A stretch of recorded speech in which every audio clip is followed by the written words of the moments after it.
నందిగామలో YCP అభ్యర్థి మొండితోక జగన్మోహన్ రావు ప్రచారంలో దూసుకుపోతున్నారు. నందిగామ పట్టణంలో ప్రచారం చేశారు. గడప గడపకు తిరుగుతూ ఫ్యాన్ గుర్తుకు ఓటు వేయాలని కోరారు. జగన్తోనే అభివృద్ధి సంక్షేమం సాధ్యమని భరోసా కల్పించారు. కూటమి మేనిఫెస్టో ప్రజలకు అర్థం కాని పరిస్థితి ఉందన్నారు. కూటమి నేతలు ఏం చెప్పినా ప్రజలు నమ్మరని తేల్చి చెప్పారు.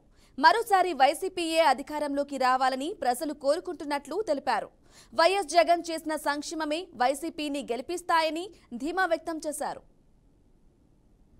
తెలుగుదేశం ఏ దశకి వెళ్ళిపోయిందంటే డబ్బులు ఇచ్చైనా సరే నయానో భయానో ఏ వర్గాలైతే మనకు ఓట్లు ఇవ్వు, ఎవరైతే ఓట్లు ఇవ్వరు వాళ్ళని అవసరమైతే వాళ్ళు ఏ విధంగా మారతారో వాళ్ళ అవసరాలను బట్టి, వాళ్ళ పరిస్థితి సామాజిక ఆర్థిక పరిస్థితులను బట్టి వాళ్ళని హ్యాండిల్ చేయండి అని చెప్పి ఒక ఎన్ఆర్ఐఏ బాహాటంగా మాట్లాడాడు. అవసరమైతే ప్రతి ఎన్ఆర్ఐ 2-3 లక్షలు ఖర్చు పెట్టండి, 10 కుటుంబాలను మార్చినా కాన్స్టిట్యున్సీలో 1000 ఓట్లు మార్చగలం కేవలం డబ్బులతో అని అనుకున్నారు. ప్రజలంత పిచ్చోళ్ళు కాదు. మీరు ఆవేళకే ఇస్తారు. మరి 5 సంవత్సరాలు మీ మంచి చెడు చూడాల్సింది ఎవరు? మీ జీవన ప్రమాణాలు చూడాల్సింది ఎవరు? మీ అభివృద్ధిని చూడాల్సింది ఎవరు? మీ సంక్షేమాన్ని చూడాల్సింది ఎవరు?